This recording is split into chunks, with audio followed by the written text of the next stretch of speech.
He said it the way people say things they think are practical, not cruel. Mom, don't worry about coming this year. We weren't expecting you for Christmas. It was the Monday before Christmas, the year after my husband died, and the same year my son and his wife bought their first house. I was standing in the kitchen in the little rental on Willow Lane, my hands still damp from rinsing the mixing bowl I'd used for gingerbread dough. The radio murmured Bing Crosby in the background. A gust of cold came in under the back door like a whispered warning. I held the phone with my flour-dusted fingers and pressed it closer to my ear, as if I'd misheard. You weren't expecting me, I repeated, trying to make it a question and not a fracture. On the other end, a pause, then the soft sounds of a life that had moved on without me. The clatter of a dog's collar, a cupboard opening, the muffled cry of a baby. We just thought it'd be easier this year if it's just us, my son Adam said. You know, with Nora's parents driving up and the baby's sleep schedule, and it's just a lot. We figured you'd understand. I see, I said, because that is what a mother says when someone she raised is telling her she is now a logistical problem. There are 8 people tangled up in this story of a cancelled mortgage payment. Me, Eleanor, you can call me Elle if you must, my son, Adam, his wife, Nora, their baby girl, June, my best friend, May, my sister Carol, my late husband, Frank, who taught me the quiet facts of money, and the banker, Mr. Alvarez, who counts out favors like pennies and kindness like bread. There are others who wander through, neighbors, the dog, a postman who whistles Silent Night off key, but these 8 hold the thread. I would like to tell you that I answered Adam with grace, that I said something wise about seasons and tides and how children are meant to grow into lives that no longer revolve around their mothers. I would like to say I let him off the phone with a cheerful laugh and went back to my gingerbread in the peace of a martyr. But the truth is, I simply said, "Okay," and stood there until the line went quiet and the starch of the radio filled in the hollows. "Okay," I said aloud to the empty kitchen, to the flour in the air, to the sink that still remembers the temperature of Frank's hands. There was a smear of molasses on my apron and a dull ache at the base of my skull, nobody has yet named properly. The first Christmas after Frank died, I wore his sweater and fell asleep in his chair while It's a Wonderful Life unraveled in black and white. The second Christmas, I drove to my sister's in Erie, and someone else did the dishes and the world didn't end. This year I had been making lists. Buy baby's first ornament, preferably wood. No glitter. Everything goes in their mouths. Bake gingerbread men and an obscene number of sugar cookies, half iced with red and green the way June will smear them. Wrap the cookbook for Nora. I wrote 2 of my mother's recipes in the margin. Scandalous, I know. Pack Frank's chess set to give to Adam, because he needs to learn what patience looks like. He wasn't expecting me, and the thing about not being expected is that you start to wonder whether you've become a complication in someone else's story. May arrived 10 minutes after I called her, because that is who she is. She tramped snow into my mudroom and shook off a red beret that looked like it escaped from a French movie. "Start at the top," she commanded, dropping a bag of citrus from the co-op onto my counter. "Also, I brought clementines because I can't think without peeling something."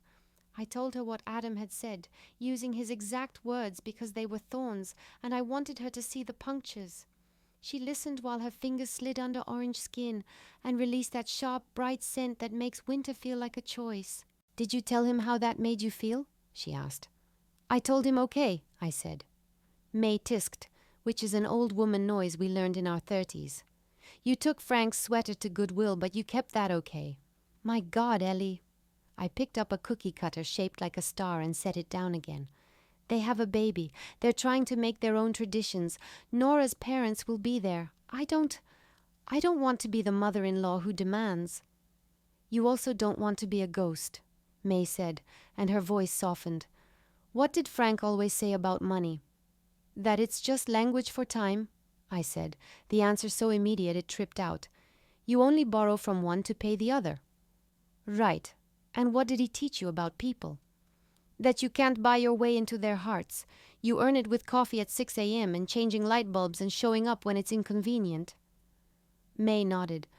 "So I don't want you to buy them anything. But I do want you to show up for yourself." She tossed a clementine segment into her mouth.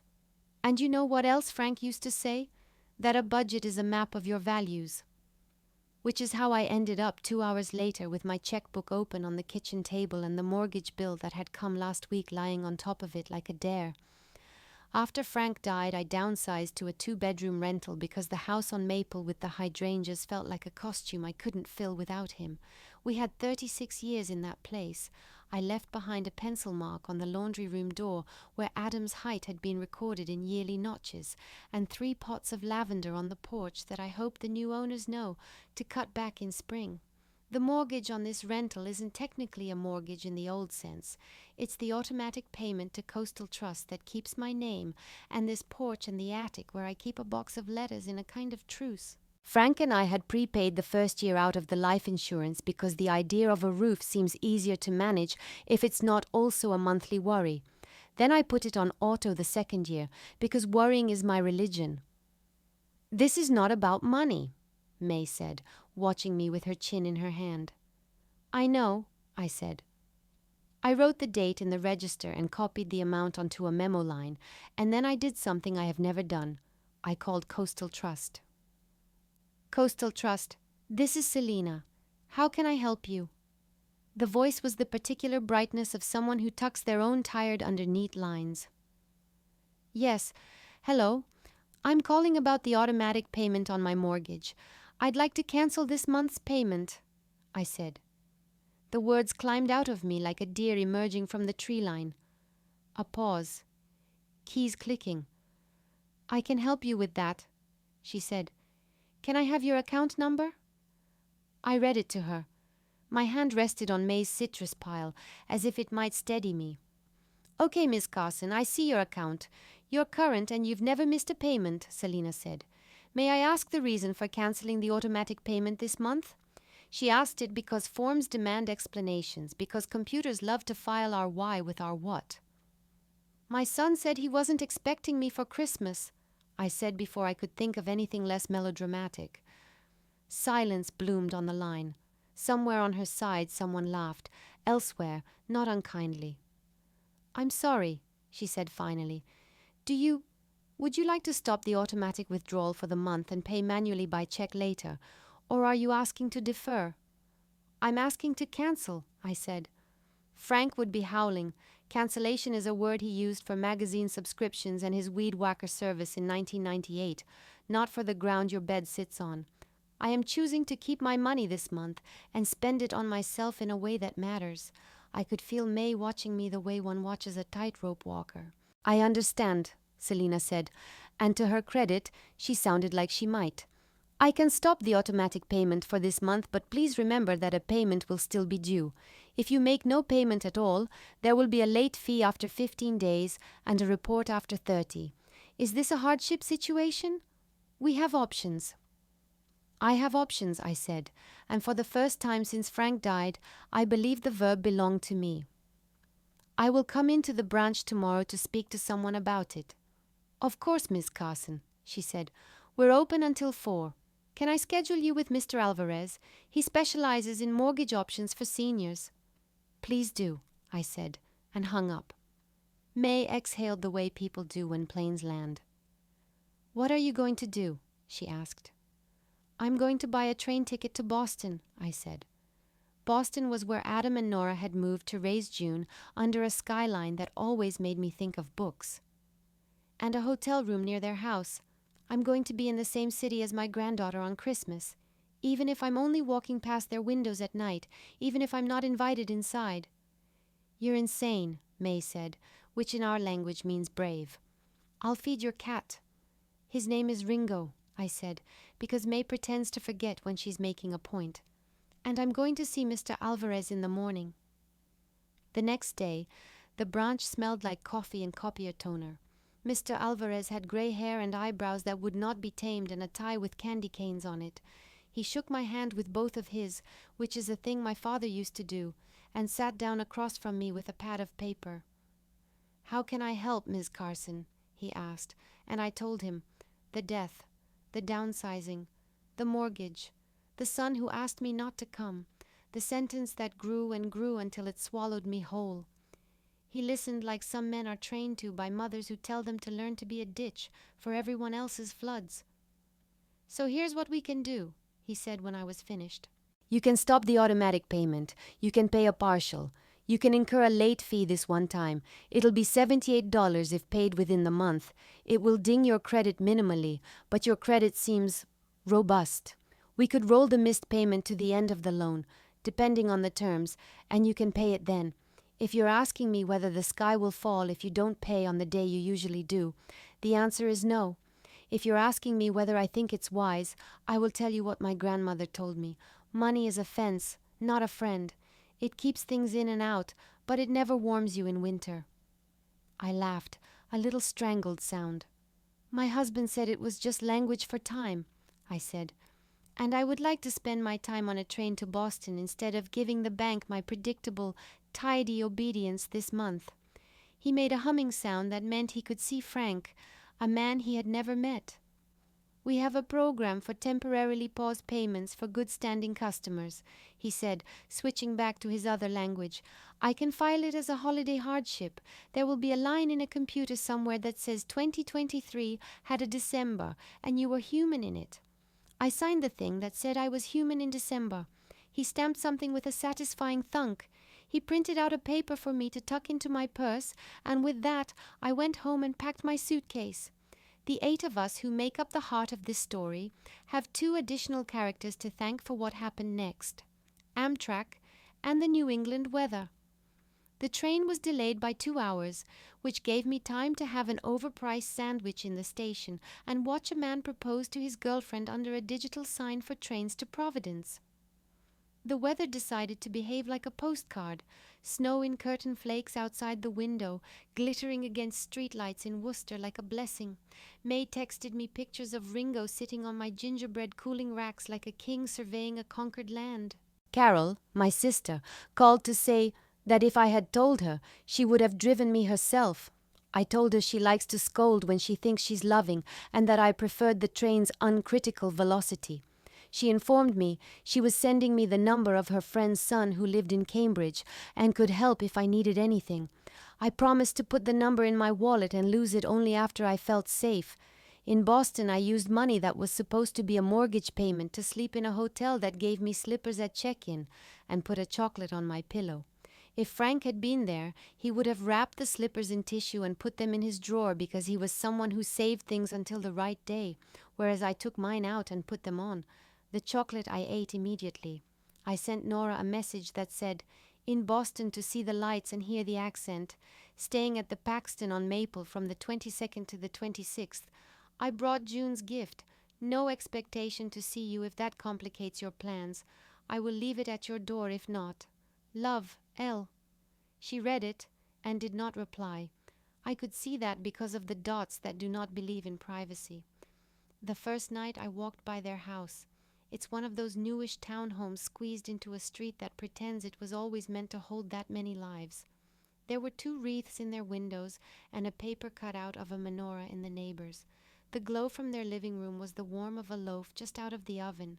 Through the window I saw Adam in a sweater I didn't recognize, kneeling to pick up something tiny and delicate that I bet was June.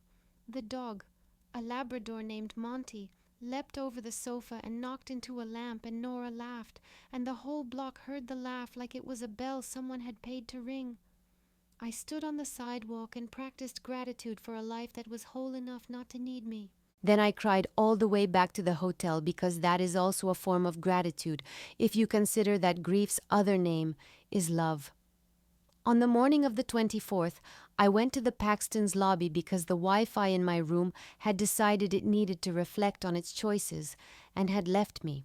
There was a piano by the window, and a young woman in a velvet dress laughed into her phone about a cousin who tried to deep fry a turkey in a snowstorm.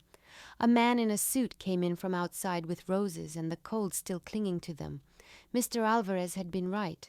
There is a record somewhere that says I was human that December. I had a cup of coffee in a paper cup that pretended it was a mug, and a cinnamon roll that could have fed a small village.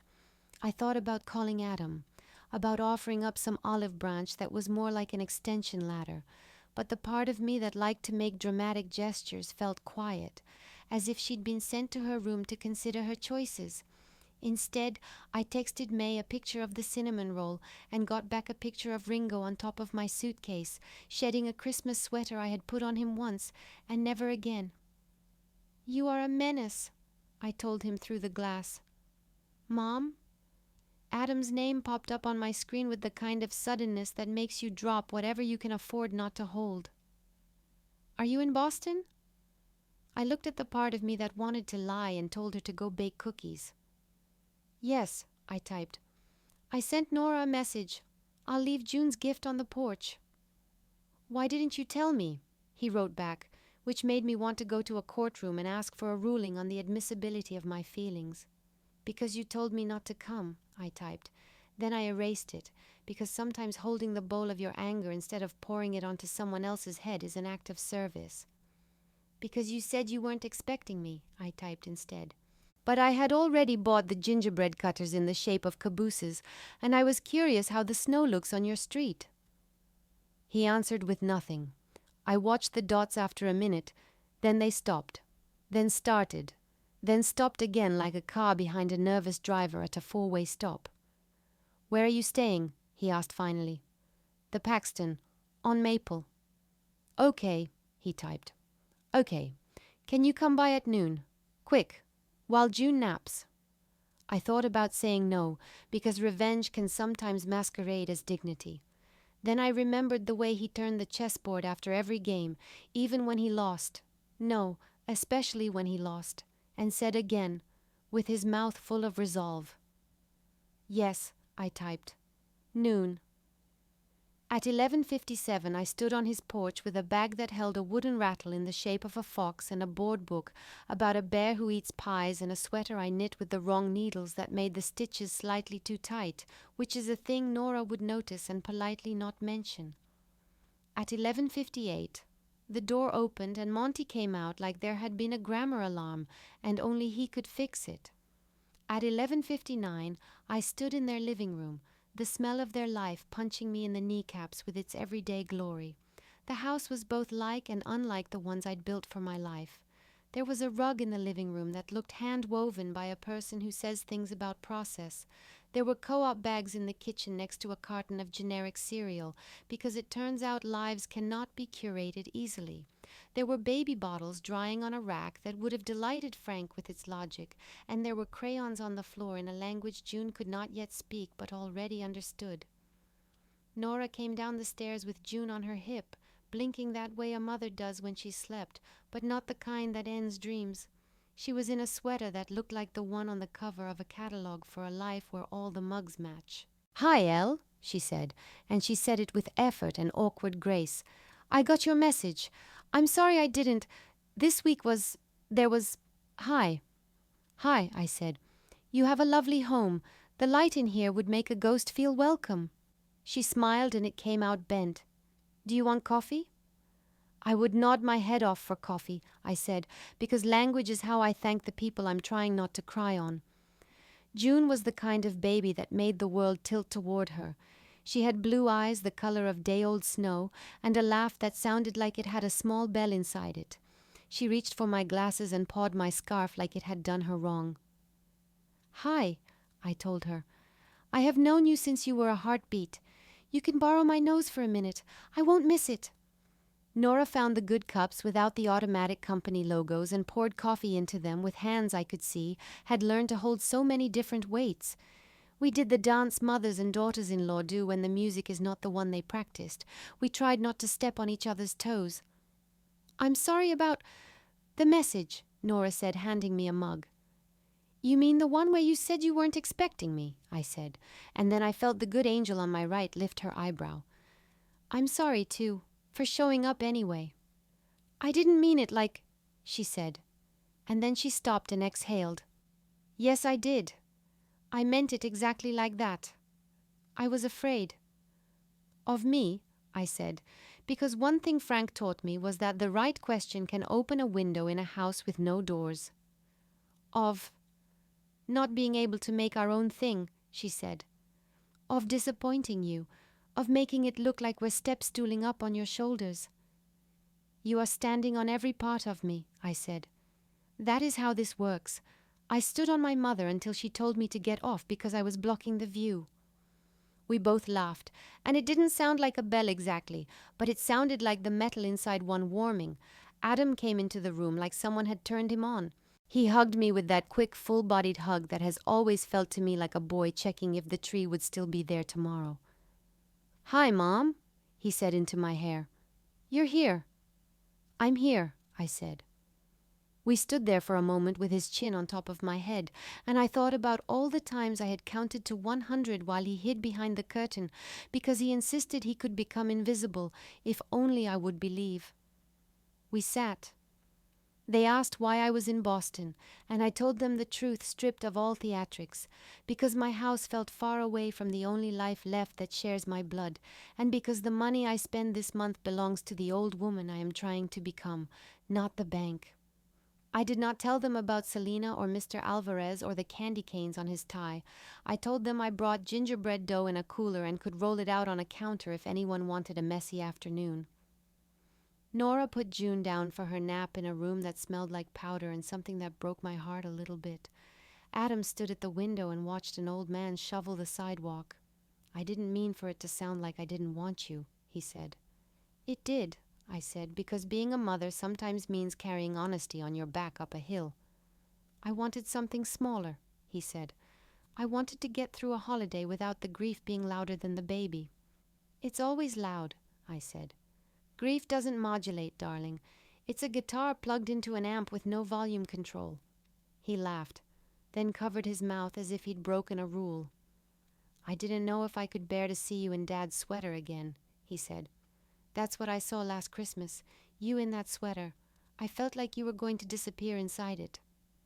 I thought about the sweater in the donate pile, about how I had held it like you hold a person you want to love less so they can't hurt you. "I understand," I said. "I can visit in a shirt," I added, and he laughed. For real this time. "So you canceled your mortgage payment," he said next, and I realized May had told him because she thinks secrets make you sick. "For 1 month," I said. "I postponed a thing to make room for a thing. Frank told me once that when you have a finite number of Decembers left, you should try to spend them like a person and not like a rule." Nora leaned forward. "He said that?" "No," I said. "He said something about liquidity and amortization. But that's what he meant." They asked me to stay for lunch. We ate soup and grilled cheese, and the gingerbread men we rolled out on the counter that would never fully recover from trailings of flour. Monty stole a man whose leg Nora had decorated with a perfect line of white icing, and we laughed so hard I almost spilled my coffee. I put June's wooden fox on the tree and she reached for it later and put her gums on the ear, and I found myself writing the phrase, "gnawed by love," in my head, because I am the kind of person who takes notes even when the notebook is just the inside of her eyes. We did not talk about the past as if it were a glass we had broken and were still sweeping. We talked about what we wanted instead, and the way wanting feels dangerous after you have learned to live without. We ended the afternoon with a plan that looked like something all parents pretend they are not building. We scheduled the next time. "Come on the 26th for brunch," Nora said. "My parents leave early. We'll be here. Bring whatever you like. Bring nothing. Bring only yourself." I walked back to the hotel through snow that had forgotten it was a metaphor and just wanted to be snow. On Christmas morning, I put on the slippers from the hotel and made myself a cup of coffee and called my sister, who asked 1,000 questions and then cried when I told her about the gingerbread. I FaceTimed May while she held my cat like a villain in an old Bond movie. I walked to the common and watched tourists take pictures of themselves falling in love with winter. I went to a small church with candles in the windows and sang, O come, Emmanuel," in a key that did no favors to anyone, and nobody minded. And I thought about Frank's voice, the way he would sometimes switch to harmony in the second verse like he had stumbled into a side street he preferred. Back at the hotel, I wrote a letter to Mr. Alvarez in my head. "Dear Sir, I spent this month's mortgage payment on train tickets and cinnamon rolls in a hotel that gave me a robe and on the kind of afternoon that keeps a grandmother alive. I do not think the bank wants to hear this, but I think human beings should. P.S. Please tell Selena she was kind in my ear, and it mattered. When I met Adam and Nora again on the 26th, we had waffles and a scrambled egg that suffered only a little at Nora's hands. We drank mimosas at noon because we were pretending we were people who have mimosas at noon. June put her face into a bowl of whipped cream, and we all pretended this was the first time human beings had ever thought to do such a thing. Later, when June slept, Adam pulled the chess set I had wrapped for him from under the tree. He looked at it like it was a photograph that had been invented that morning. "Dad taught me how the night moves 9 times, and I still don't think I know," he said, opening the box and running his finger over the carved horse. "He taught you how to be wrong and try again," I said. "That's the only opening that matters." We played. I let him win because I'm not a monster, and then I showed him where next time he could trap my queen. He looked across the board at me the way a son looks at a mother when he remembers that loving her will not always be a math problem. After New Year's, I went to Coastal Trust with a check and a box of gingerbread men. Mr. Alvarez made the kind of face people make when they are not supposed to accept gifts and do anyway. "For the staff," I said. "The icing is mostly straight." "How was your holiday, Ms. Carson?" he asked, stamping something with care that seemed ceremonial rather than necessary. "It had waffles," I said, "and a fox. And I think I managed to spend December as a person." "Good," he said. "That is harder than it looks." I asked if I could leave a note for Selina. He handed me a pad of paper with the bank's logo at the top like a friend's name written in calligraphy. I wrote, "Dear Selina, you were kind on the phone when I practiced being brave. Thank you. Please choose a gingerbread man with extra buttons." In February, Adam called on a Tuesday and asked if I could come up the first weekend in March to watch June while they went to a wedding. "We're expecting you," he said, and it felt like someone had put a comma in the right place in a sentence that used to run into a wall. "Of course," I said. "I'll bring gingerbread if that's still in fashion." "Always," he said. "And Mom?" "Yes?" "I'm sorry," he said, "about Christmas, for saying what I said the way I said it." "I'm sorry," I said, "for using my mortgage payment as punctuation." He laughed. "Dad would have been proud, in a disapproving way." "Disapproving pride is our love language," I said. There is a version of this story where the heroic act is the cancellation of a mortgage payment, where the moral is that money is the problem. There is another version where the heroic act is telling a child the truth about how he hurt you and insisting on the respect you deserve. But when I look back, the moment that matters most is smaller and stupider and more human. I pressed the phone harder to my ear and listened to my son tell me he wasn't expecting me, and instead of dissolving, I stayed whole long enough to decide what kind of person I wanted to be in that sentence. Frank used to say that a budget is a map of your values. I think calendars are too.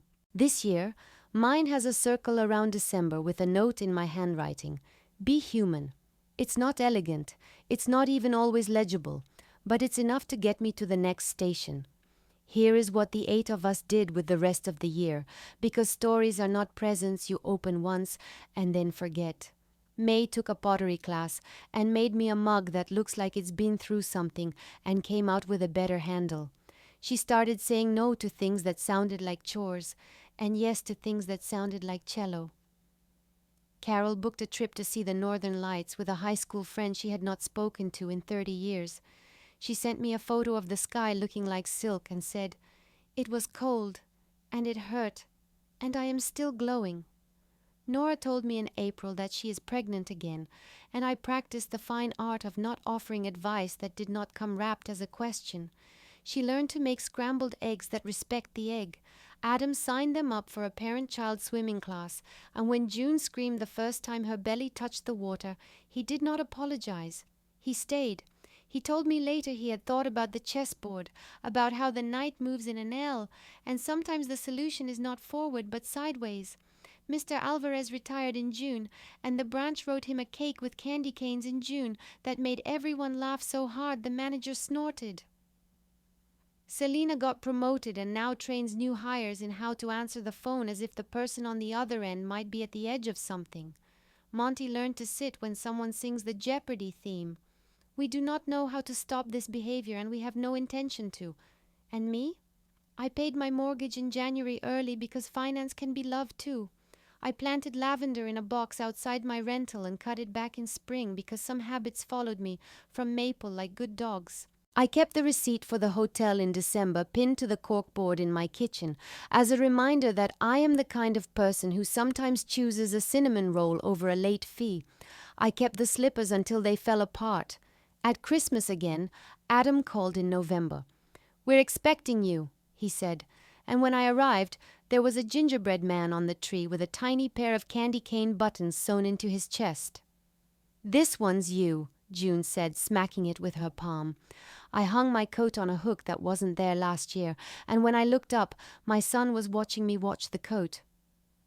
"This year," he said, "bring your sweater." "I will," I said, "and I'll bring waffles that take too long." "That's the good kind," he answered, and moved toward the kitchen where the light turns everyone beautiful. The mortgage got paid. The roof stayed on. The love did too. And if that is not a miracle, then I do not know what is.